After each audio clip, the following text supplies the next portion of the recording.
Saya itu sangat mencintai, bukan sekedar mencintai, sangat mencintai guru-guru kita. Ya, saya ini rungokno tenan ya. Saya sangat mencintai guru-guru kita, ya utamanya guru-guru kita kayak Mas saya Sarang, Mas saya, ya semuanya semua Mas saya termasuk Lirboyo, Bloso, Sidogiri, semuanya Kudus, Kajen, Krapyak, semuanya kita mencintai, menghormati. Juga sangat mencintai NU, saya juga mencintai Muhammadiyah, semuanya kita cintai. Cuma kadang-kadang kita mau tidak mau harus beda. Beda satu bawaan pemikiran, kadang bawaan zaman. Nah karena beda itu kita ngeritik. Tapi ngeritik kan sebetulnya di hal itu saja, apa? Di hal. Kemudian orang menyimpulkan ngiranya dalam semua hal. Sehingga ulama mulai dulu mana tidak terima bahak. Hadisnya Nabi butuh penjelasan. Karena Nabi nak duko itu kadang ngendikan laisa minna. Tidak termasuk golonganku orang yang pernah menipu. Lah itu kalau begitu betul kan tidak ada umatnya Rasulullah sallallahu alaihi wasallam. Kowe gak sekedar pernah menipu, rezekimu kok bodoni. Ora trimo sekedar pernah, rezekimu kok bodoni. Kowe iku laisa minnane entek ngamek. Tapi zaman itu ulama sudah mentakwil laisa minna min fitil kal khoslah di sisi itu. Apa? Di sisi itu. Misalnya kita beda dengan Wahabi, saya sering kritik Wahabi, tapi dalam hal yang saya kritik saja, dalam hal yang lain kita setuju. Misalnya tradisi mereka menghormati sahabat, kita setuju. Tradisi mereka merumat Masjid Haram, kita setuju. Tradisi mereka menghafal Quran, kita setuju. Tapi ada tradisi yang kita tidak setuju. Misalnya mereka sering nggak pati hormat sama ma'asirun nubuwah, tempat-tempat bersejarah. Jadi jangan kira kita, jadi kalau kita ngeritik ya di hal yang kita kritik saja. Itu pun karena kadang bawaan zaman, bawaan versi, bawaan tradisi. Terus kamu simpulkan. Misalnya kamu simpulkan, Gus Bak benci Wahabi ya enggak juga. Dalam hal yang kita tidak cocok. Yang kita cocok ya cocok kayak tadi misalnya. Sayyid Muhammad itu kalau ngarang kitab, meskipun beliau beda dengan Wahabi, kalau muji ya biasa. Dalam hal yang sama. Apa? Dalam hal yang sama. Karena mereka bermakna. Ya misalnya nyuwun sewu misalnya pengajian umum saya juga suka dari segi syiar, dari segi apa? Syiar. Tapi ada hal-hal yang memaksakan itu mesti saya kritik. Wong karuan kiai cilik ning desa kok pengajian akbar. Akhirnya panitiane door to door 2 wulan sedurunge pengajian. Angger wong ditari. Tapi kalau sudah levelnya memang pondok besar, buatnya besar, keuangannya besar itu kan memang enggak berat. Tapi kalau yang desa-desa sampai pengajian gede, 2 wulan apa 3 wulan? Oleh door to door itu. Nganti agar wong dijaluki napa? Sebab. Padahal kampung situ enggak butuh pengajian besar karena wong butuhe jek mabadi fikih. Lalu apa ngundang kiai level apa? Nasional. Tapi karena panitianya yang angkuh. Ya seperti ini harus dikritik, tapi bukan berarti kita membenci karena ya ada sisi baiknya. Misalnya nah nyimpulkan rezekinya gitu. Misalnya ada orang alim soleh ketemu wong ayu di jalan tanya, saking pundi mbak, saking beriki. Sebetulnya ini murni hakul jar karena tetangganya dia takok. Berarti muamalahnya hakul. Terus wong alime ya terbatas. Oleh delok ora kok ngarep ngisor nganti dhuwur sak kadare. Terus bareng ruhin roh, oh nak ngono jagoan mbek wong ayu ku oleh. Wong aku tahu ketemu wong alim ya jagungan mbek wong ayu. Lah itu jenenge kesimpulan. Kan terus sak karepe dhewe jenenge nyimpulno iku sak karepe. Di saya ulang lagi ya ini sebagai napa kita niru Rasulullah sallallahu alaihi wasallam. Wong mukmin kabeh kudu salimus sadri, napa salimus terus selamat dadan. Kula hormat sama semua orang se-Indonesia yang memberi kontribusi pada agama ini, saya hormat. Cuma bawaan kita beda itu dalam hal itu apa? Dalam hal itu. Ya misalnya gini nyuwun sewu, misalnya saya dengan tokoh-tokoh besar itu yang saya sebut itu saya hormati semua. Dengan tokoh yang kita mungkin cara zahir beda kita hormat. Cuma mau tidak mau mang kita kadang kritik, tapi itu bukan bawaan kebencian, bawaan tadi kondisi, napa? Misalnya gini nyuwun sewu ya. Saya tetap menghormati semua siapa saja memberi kontribusi pada agama ini. Baik yang terkenal maupun tidak, yang tersembunyikan namanya maupun tidak. Saya sampai sekarang masih punya adat sowan kiai-kiai yang enggak terkenal tapi memberi kontribusi pada agama ini. Saya hormat. Tapi yang tidak terkenal juga punya sisi negatif sebetulnya. Karena orang enggak bisa mengakses karena enggak. Yang terkenal punya sisi positif yaitu syiar. Tapi resikonya biasanya terkontinu, terrutinkan hanya ngomong-ngomong ketika ada acara besar. Tapi hariannya kurang bagus biasanya karena fokus apa? Ya fokus kebesaran tadi. Kalau yang kecil biasanya hariannya bagus, bikin madrasah, bikin diniyah, tapi nggak mudah diakses karena nggak terkenal. Ya itu bawaan manusia plus Sallallahu Alaihi Wasallam, didikan Kanjeng Nabi. Saya hormat sama tokoh termasuk tokoh negara. Saya hormat siapa saja karena tetap menjaga kestabilan, menjaga apa? Meskipun dalam banyak hal kita beda. Ya kadang beda itu kadang kita ngeritik. Itu bawaan ulama dulu.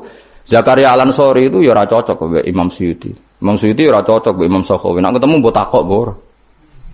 Ya ulama dulu biasa satu kurun itu saling enggak bertanya karena fokus ke dunia masing-masing. Misalnya tradisi kita kalau ngaji Quran itu ya yang ditanyakan sanadnya dulu. Tradisi mereka tajwidnya dulu misalnya atau tradisi mereka itu makna dulu. Kita tidak tahu. Misalnya tradisi di India. Tradisi di India itu anak kecil itu kalau ngaji bersamaan dengan maknanya. Meskipun kecil. Dalam sisi itu bagus India. Tapi Indonesia enggak. Indonesia itu lebih suka makhrajnya dulu.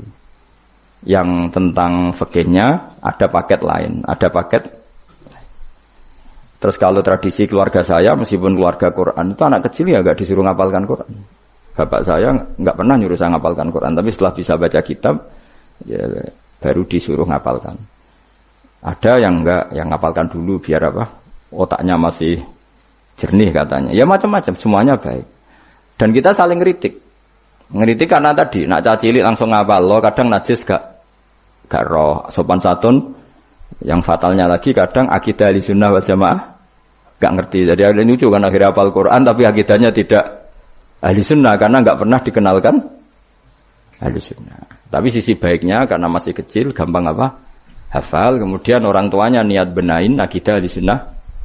Ada yang sebaliknya dibelajarkan Ahlussunnah dulu baru ngapalkan. Mungkin sisi negatifnya mungkin loh. Nek isu teke tuwek-tuwek ngene iki kan. Kowe gelem mesti ngapal Quran setor wae aku. Nek rawat ini di akhir wal asri. Amma yatasa alun anin nahbail azim wa apa. Innalil muttaqin. Lalu sering nampa setoran wong tuwek-tuwek lucu-lucu. Wong tuwek-tuwek sing ben mati husnul khotimah kadang Gus kula wis tuwek tapi kepen setor Quran mbek jenengan. Tahu tak turuti. Rata-rata rong juz wis nyerah. Dereng enten sing langkai 2 juz. Kadang nyerah wis setruk, kadang yang mati macam-macam lah. Apa iku teke wong tuwek iku beda. Padahal maca. Tapi saking gelam jare piye? Dadine lafate ku aneh. Mau nek maca fam bajasat fanjur. Oh. Bulan. Wasama idatil khubuk diwaca khibuk mbah.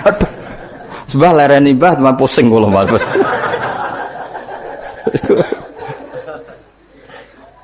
Dadi duwe khayal dhewe lho.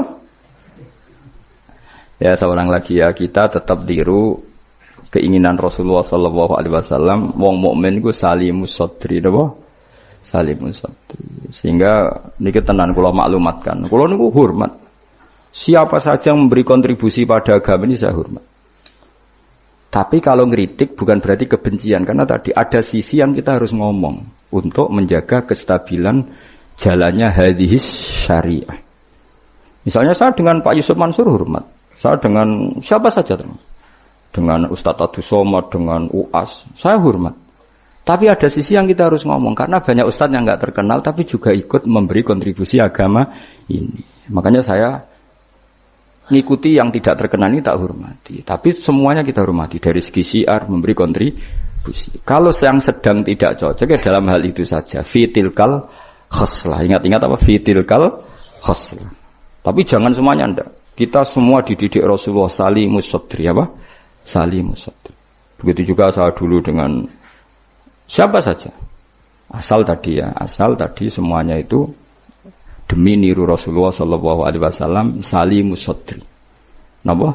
Salimus sadri. Fal mukmin salimus sadri. Kita dalam hal misalnya masyarakat senang saya berlebihan. Misalnya orang Jawa Timur saya suka dari segi senangnya Kiai. Tapi saya juga sering kritik orang Jawa Timur. Meskipun yang senang saya lah. Ojo berlebihan. Karena kalau berlebihan senang Kiai terus sering sowan. Kadang anggaran gue belanja tigo sowan. Sebenarnya saya bukan ngeritik sowannya, sehingga anggaran blojo disalamno template itu terus aku hukumnya iku piye? Nah, kadang ini tak takoki kan sowan aku rombongan bis tak takoki. Lho lari-lari mboten sekolah, mboten napa-napa Gus, yang penting sowan kiai. Lah bocah kok diajari. Lah ngono iku rombongane kadang 3 dina, berarti borote, Bro. 3 dina. Jadi saya ngeritiknya itu dalam hal itu saja, tapi mahabbahnya kita seneng, tapi kaifiahnya kadang tidak cocok. Ini perlu dicatat. Jadi hanya seperti itu. Kalau jenengan ini seneng ngaji ya seneng, tapi itu sama tak kritik. Karena tadi wis gawa 3 perangkat kok gak paham. Gimana ini wis gawa kitab, gawa pulpen, gawa rekaman. Ini kan sudah mengalahkan ulama dulu. Karena ulama dulu tidak bawa rekaman. Tapi kok ilmunya jauh ini ada apa ya? Ya jadi kalau suwon kita benana wa benal mukminin kudu aja ana khil wala taj'al fi qulubina ghillal lil ladzina amanu. Kulo hormat sama semua tokoh-tokoh hormat. Kulo sama acara-acara besar ge kulo hormat. Cuma tetap kita sebagai ahlul ilm mengingatkan ada orang yang berjuang tuh enggak terkenal, ada orang yang berjuang enggak dapat apa-apa. Kita harus ngomong supaya orang ini juga diapresiasi. Tapi yang syiar ya kita hormati karena agama ini butuh syiar. Terus saya sama tokoh-tokoh DPR itu ya akrab. Ya banyak yang di saya sering ketemu saya ngaji. Tapi dalam hal yang kita tidak cocok yang ngeritik. Mereka mungkin yang ngeritik kita enggak apa-apa tapi hormat. Jadi eling-eling ya. Ini dawuh saya Imam Sa'roni. Saya nerangkan dalam konteks ilmu. Ini dawuh Imam Sa'roni. Kalau Nabi ngendikan laisa minna efitilkal khoslah. Bukan berarti dia menjadi murtad karena laisa. Well, kalau makna sebenarnya kan laisa minna orang itu menjadi murtad. Ora termasuk golonganku wong sing tahu bodoh nih.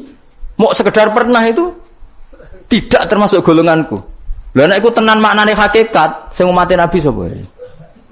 Semuanya pernah bodoh nih Pak sering? Sering. Kadang rezekinya ya dari nyun sewu koyo kebanyakan maklar, rezekinya dari apanya? Gak bodoh nih kira-kira payu gak? Misalnya kayak jujur, maklaran tanah ning Kulon Progo sampai sing tinggu bendara kok. Apa melok apa kabupaten niku? Kulon Progo. Pak, tanahnya tak tuku, lah didamel napa? Wes kula damel pertanian to mriki prospek. Padahal niate iku iki ape dadi apa? Bendara. Dituku rega murah. Misale temen ngene, mugi jemben dadi bandara, Pak. Mung jemben regane larang, mumpun dereng larang kula tak tumbas, Pak. Gelem ta ora wong niku? Misale jujur ngono.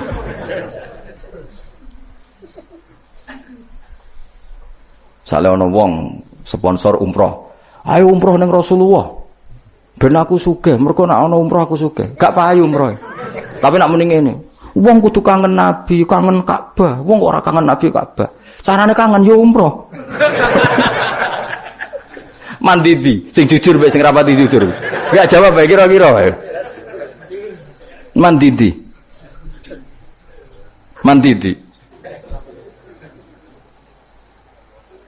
Lha iku misale terus hadis laisa minna iku maknane apa?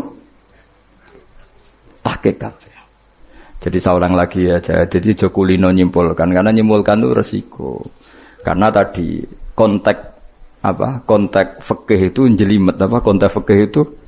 Jadi misalnya ada orang alim soleh ketemu perempuan cantik, bawaan tonggo takok. Ini kan sebetulnya memang termasuk istisna dimaklumi. Nak ketemu faktor tonggo, faktor belajar, faktor berobat kan nazarul ajnabi dan ajnabiyah pengecualiannya kan apa? Muamalat, berobat, syahadah, ya ada beberapa lah. Tapi terus nyimpul loh, oh ternyata jagoan wong ayu iku oleh. Dan justru wong alim nyaman nak jagongan mbek wong ayu di depan umum. Nak wong ra alim kan malah seneng nak dhewean malah keliru dul. Kowe nak duwe tangga ayu ajane malah lumayan jagongan di depan umum dul. Mergo Nabi malah pantangane layak luwan narojulun bimroaten ora. Ojo ning nang dalan Pak konangan wong ayu malah sing apik sing di depan umum. Mergo ora ngarah macem. Ayo ke jagongan mbek wong ayu ning perapatan di depan umum ambek dhewean berduaan ambek ndi? Gak usah takok apik elek ndi. Musa-musa wong salah paham iki repot. Elek sing dhewean, malah apik sing umum. Mergo Nabi pantangane layak luwan narojulun bimroate. Dong ya. Apa di? Elek di. Ya kan ya sok nak ketemu dajjal bodoh dia apa? Rotine apa? Rotine entekno terus ombene entekno terus nak kon kafir. Grah udah. Terus nak muni, "Lha iki rotiku wis kadung mbok pangan, rotine pangeran." Bocah ora tau ngaji tauhid ngono.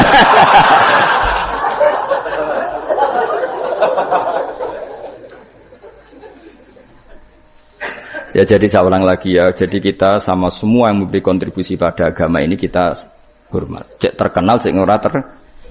Tapi dalam hal yang kita tidak cocok kita harus ngeritik. Tapi jangan kebencian. Saya ulang lagi jangan. Karena kalau nggak ada ngeritik repot kayak tadi. Saya yang ketermaksa ngeritik wiridan. Mana ada orang soleh ngeritik wiridan? Tapi harus saya ingatkan sebagian wong eling pangeran itu sebenarnya eling nafsunya Dia ngajukan proposal kepada Allah. Gayanya wiridan tapi sebenarnya ya itu tuh. Lah nek ini seneng Allah tenan dijak bakas halal haram kan suka. Mergo iku ketentuannya Allah Subhanahu. Malah kadang mending ngene, ngaji halal haram ora penting, sementing ndonga. Mergo ndonga mukhul ibadah. Ndarani ngaji ra penting kok sarap, ngaji kok ora penting.